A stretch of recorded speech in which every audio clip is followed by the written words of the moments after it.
Olá, sejam muito bem-vindos, especialmente às turmas dos sextos anos do Colégio Puríssimo. Nesse momento de isolamento, de nos recolhermos em casa, estaremos também conectados por aqui, para que a gente possa estabelecer um maior contato e trocas.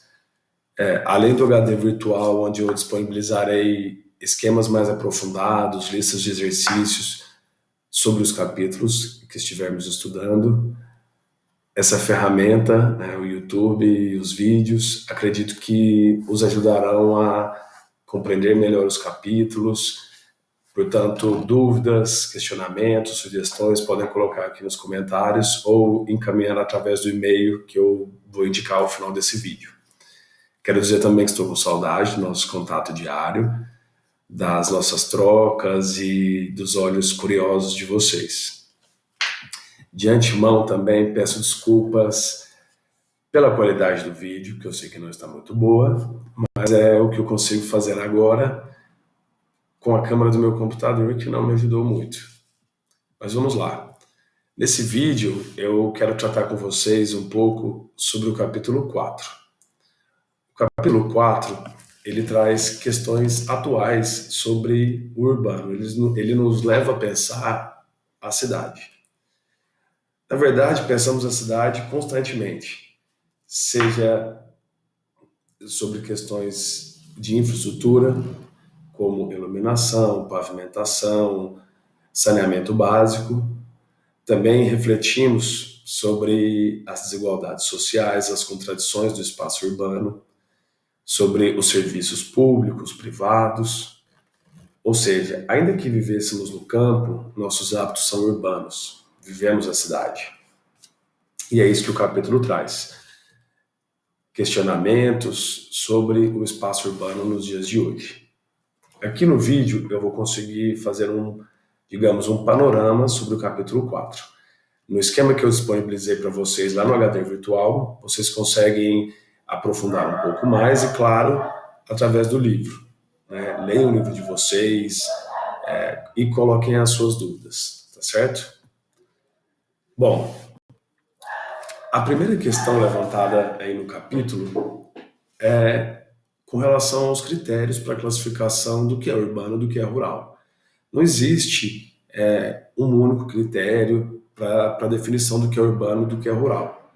O livro traz para vocês que o Brasil, especialmente no caso brasileiro, há uma junção de 3 critérios. Quais seriam? O primeiro critério, então, para definir o que é urbano e o que é rural, de acordo com o material de vocês, é a densidade demográfica, que nada mais é do que a média entre população e área. Por exemplo, Rio Claro tem aí aproximadamente 200 mil habitantes, distribuídos em uma área de 500 quilômetros quadrados, perdão.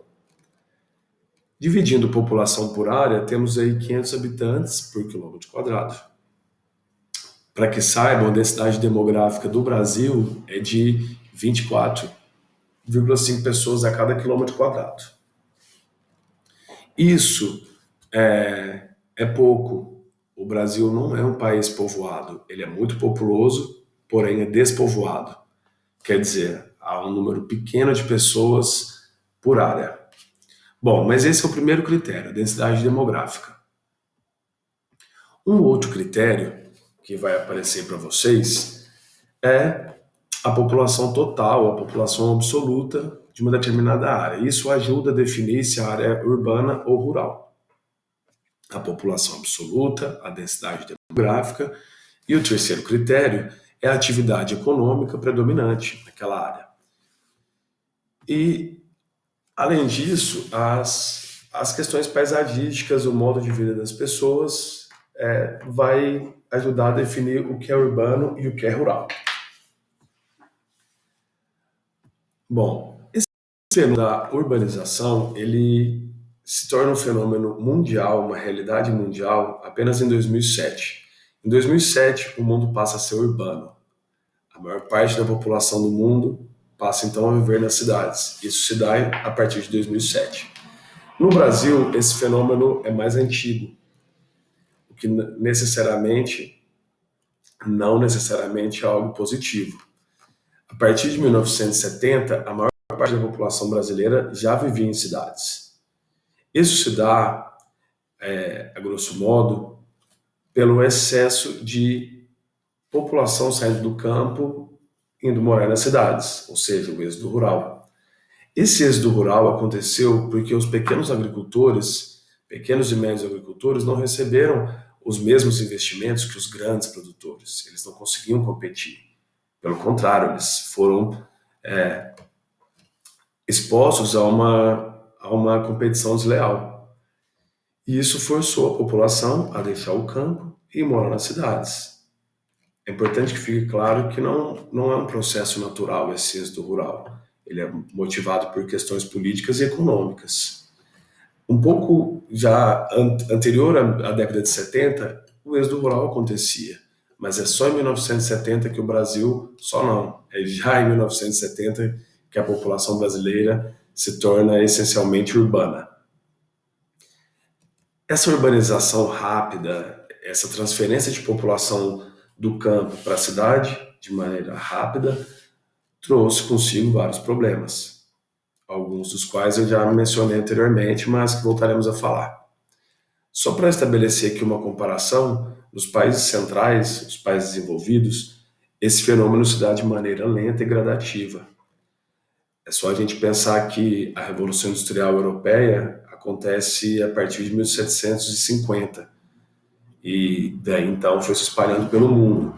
Mas no Brasil, a nossa revolução industrial, o nosso marco da industrialização é a partir dos anos 30, no século XX. Ou seja, em 1930, a urbanização vai ganhando uma maior força, um maior contorno aqui no Brasil, e então a urbanização se deu muito a partir daí de maneira muito rápida. E os problemas também vieram rapidamente.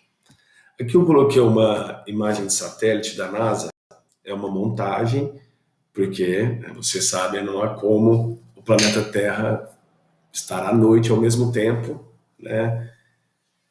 Então, é uma montagem de várias imagens de satélite do planeta Terra à noite, né? De várias partes do planeta, e que depois foi montada aí nesse planisfério. Bom, por que eu coloquei essa imagem? Porque ela permite identificarmos contradições na urbanização, nos aglomerados de pessoas aí ao redor do mundo. Eu deixei ela disponível também na apresentação, escrevi algo sobre ela. Então aqui eu vou passar, né? Não vou me ater muito a essa imagem, mas eu achei ela interessante porque a gente consegue ver pontos de luminosidade, pontos opacos na Terra.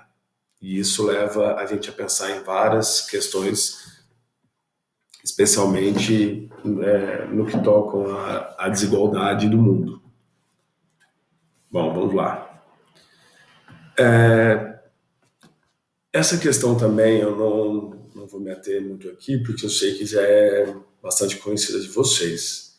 A diferença entre município e cidade. Que município é uma subdivisão dos estados e que os municípios, em geral, eles são compostos por uma área urbana e uma área rural.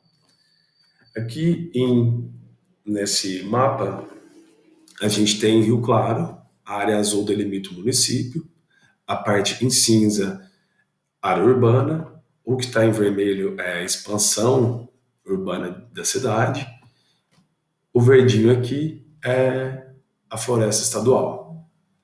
Então, tudo que está aqui em branco pertenceria à área rural.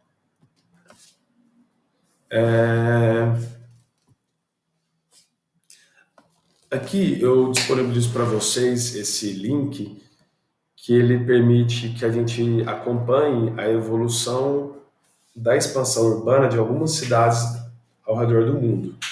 Eu vou colocar nos comentários também e na apresentação lá no HD virtual vocês conseguem acessá-la. Legislação da cidade. Um dos documentos mais importantes, é o Estatuto da Cidade. Ele foi criado em 2001 pelo governo federal e é um instrumento de oficial para nortear o crescimento das cidades e para se pensar a cidade de forma democrática, ou seja, coletiva. Dentro do Estatuto da Cidade, existe um instrumento que é o plano diretor. O plano diretor ele é obrigatório para cidades com mais de 20 mil habitantes. Mas cidades com uma população inferior a 20 mil habitantes também podem ter um plano diretor. O que é importante destacar do plano diretor é que ele precisa ser feito com a participação popular.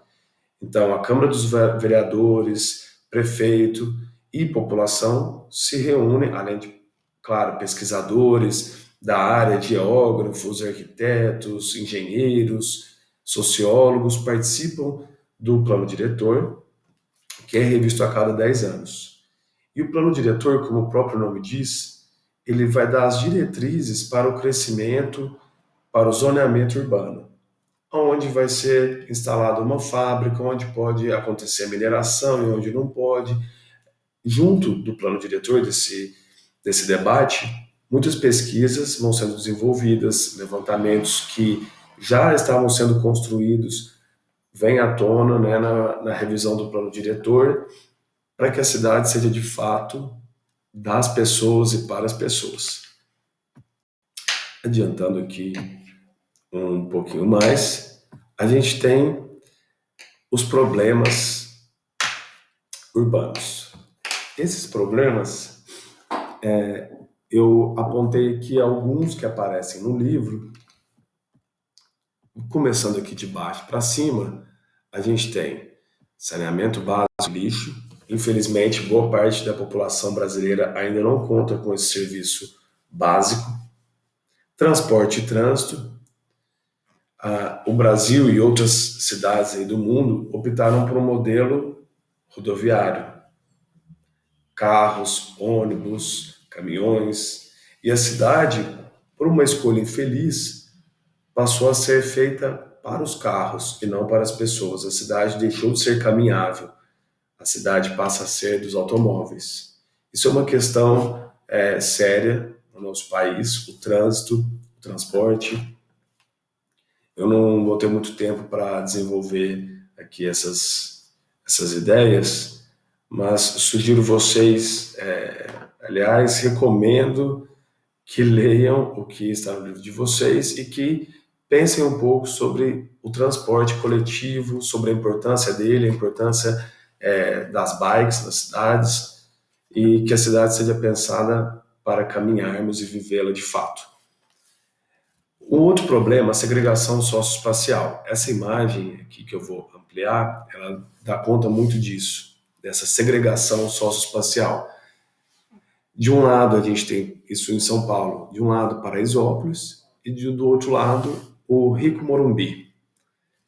Segregação é separação socioespacial da sociedade e do espaço urbano que estamos tratando.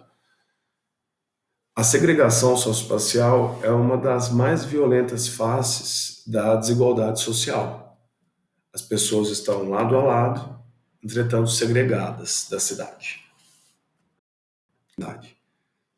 Também sugiro aí que leiam o que o livro traz sobre isso, que é bastante interessante. E por último, o livro vai trazer o déficit habitacional, motivado, dentre outros fatores, como, por exemplo, a falta de investimento público em habitações populares, a especulação imobiliária, que é o aumento excessivo do preço dos imóveis. Nesse gráfico, ele traz um pouco desse problema. 7 milhões de pessoas sofrem com déficit habitacional, né, com a falta de habitação. Motivada aqui, ele coloca pelo preço do aluguel, preço dos terrenos, etc. O preço dos imóveis em geral. Bom, o que eu tinha para apresentar para vocês era isso. Eu vou deixar aqui a tarefa da semana, dê um pause no vídeo, lá no HD Virtual também está detalhado.